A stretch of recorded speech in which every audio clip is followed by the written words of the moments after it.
इंसाफ का एक बार फिर एस्टेब्लिशमेंट से राब्ता, पार्टी के अंदर इख्तलाफात आउट ऑफ कंट्रोल। पार्टी में हर शख्स दूसरे पर एस्टेब्लिशमेंट का टाउट होने का इल्जाम लगा रहा है। तहरीक इंसाफ में कौन किसका टाउट और कौन एस्टेब्लिशमेंट से राब्तों की कोशिश कर रहा है। जियो के प्रोग्राम आज शाहजेब खानजादा में एंकर शाहजेब खानजादा ने पूरी तफसील बयान कर दी। आर्मी चीफ को 3 खतूत लिखने और साफ जवाब मिलने के बाद एक बार फिर तहरीक इंसाफ की जानिब से पसे पर्दा राब्तों की खबरें सामने आ रही हैं, लेकिन साथ ही साथ पार्टी में अंदरूनी इख्तलाफात भी वाज़े और गहरे होते जा रहे हैं। पार्टी के मौजूदा और साबिक रहनुमा एक दूसरे पर करप्शन के इल्जामात लगा रहे हैं और एक दूसरे को एस्टैब्लिशमेंट का टाउट होने के ताने दे रहे हैं। तहरीक इंसाफ बाकी सब सियासी जमातों पर इल्ज़ाम लगाती रही है कि वो एस्टैब्लिशमेंट की कठपुतलियाँ हैं, मगर अब उसी तहरीक इंसाफ के रहनुमा एक दूसरे पर एस्टैब्लिशमेंट की कठपुतली होने के इल्जामात आयद कर रहे हैं। पहले वज़ीर आला खैबर पख्तूनख्वा अली गंडापुर के हवाले से बाकायदा एक मुनज़्ज़म मुहिम चलाकर पार्टी में उनके किरदार पर सवाल उठाए गए। उन्हें पार्टी में एस्टैब्लिशमेंट का नुमाइंदा करार दिया गया। खुद इमरान खान के हवाले से खबरें आई कि वो मोहसिन नकवी के साथ तस्वीरें उतरवाने पर अली गंडापुर से नाराज़ हुए और फिर इसका नतीजा ये निकला कि अली गंडापुर को खैबर पख्तूनख्वा की सूबाई सदारत से हटा दिया गया। फिर शेर अफजल मरवत ने पार्टी की मौजूदा क़यादत पर सवालात उठाए तो उनके खिलाफ PTI के हामी सोशल मीडिया अकाउंट से भरपूर मुहिम चलाई गई।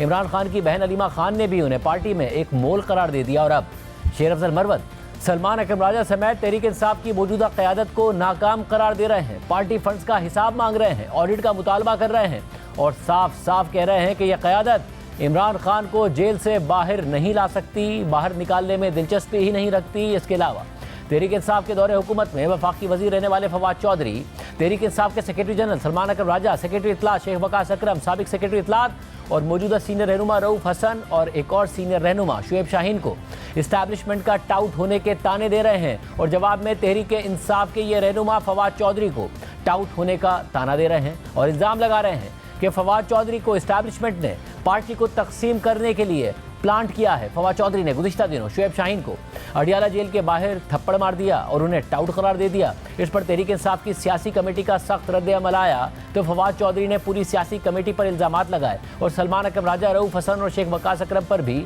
संगीन इल्ज़ामात लगा दिए। एंकर शाहजेब खानजादा ने सवाल उठाया, क्या एस्टेब्लिशमेंट की चाल है कि पार्टी में तकसीम डाली जाए। इस पर सेनेटर फैसल वाउडा का कहना था, एस्टेब्लिशमेंट को तहरीक इंसाफ की कोई जरूरत नहीं, एस्टेब्लिशमेंट को जब जो करवाना होगा वो करवा लेगी। एस्टेब्लिशमेंट की कोई नई चाल है ये पार्टी में तकसीम डालने के लिए? कोई एक प्लांटेड है और जो दूसरों पर भी इल्जाम लगा रहा है, ये एक तकसीम डालने के लिए जो इस वक्त पार्टी में झगड़े हो रहे हैं, ये एक साजिश के तहत हो रहे हैं? नहीं सर, शाहजेब साहब देखें, एक गलत फहमी है। इस्टेब्लिशमेंट को ना PTI की ज़रूरत है, ना PTI से उनको कुछ चाहिए, ना इमरान खान साहब के खतूत का कोई फ़ायदा हो रहा है, ना धरनों का, ना मरनों का, ना जोश जज्बों का, ना ट्वीट्स का। उनको कोई लेना देना है नहीं और प्लान करने की ज़रूरत नहीं सर। जिस वक्त इस्टेब्लिशमेंट को चाहिए होगा वो जो चाहेगी वो करा लेगी। अगर इनके बाप में दम है तो ये दिखा दें, क्योंकि ये तो अंदर गवर्नमेंट के आगे लेटे हैं, तो फौज के आगे तो खड़े नहीं हो सकते ना, रियासत से तो आप टक्कर ले ही नहीं सकते। सीनियर सहाफ़ी अंसार अब्बासी का कहना था, तहरीक इंसाफ को एक पॉलिसी अपनाना पड़ेगी कि वो एस्टेब्लिशमेंट के साथ लड़ाई करना चाहती है या बात करना चाहती है। एक पॉलिसी मतलब है कि अडॉप्ट करनी पड़ेगी PTI को। क्या वो इस्टेब्लिशमेंट के साथ लड़ाई जारी रखना चाहते हैं या वो इस्टेब्लिशमेंट के साथ बातचीत करना चाहते हैं? लेकिन जब दोनों चीज़ें क्या कंटिन्यू करें, ये हो सकता है कि नहीं हो सकता, ये वो चीज़ है जो कि मुझे मुश्किल लगती है, जो कि PTI की जो सेकंड टियर लीडरशिप है, जो कि बेबस है, जो इमरान खान साहब से फ़र्ज़ करें उन्होंने रिक्वेस्ट भी की, बारहा रिक्वेस्ट की कि एक पॉलिसी, एक स्ट्रेटजी होनी चाहिए, लेकिन वो भी मतलब है कि बेबस हैं और वो ये बात समझ रहे हैं कि इस तरह से अगर फ़र्ज़ करें कि हम बैक चैनल जब कॉन्टैक्ट करते हैं और फिर आपकी तरफ से कोई एग्रेसिव स्टेटमेंट आ जाता है, कोई ट्वीट आ जाता है, फिर ओपन लेटर्स अभी आ गए, तो उससे फिर ये है कि बातचीत हमारी आगे नहीं चल सकती। ये सबको रियलाइजेशन है, लेकिन आपको पता है कि एक एफर्ट है कि किसी तरीके से कोई रास्ता निकले।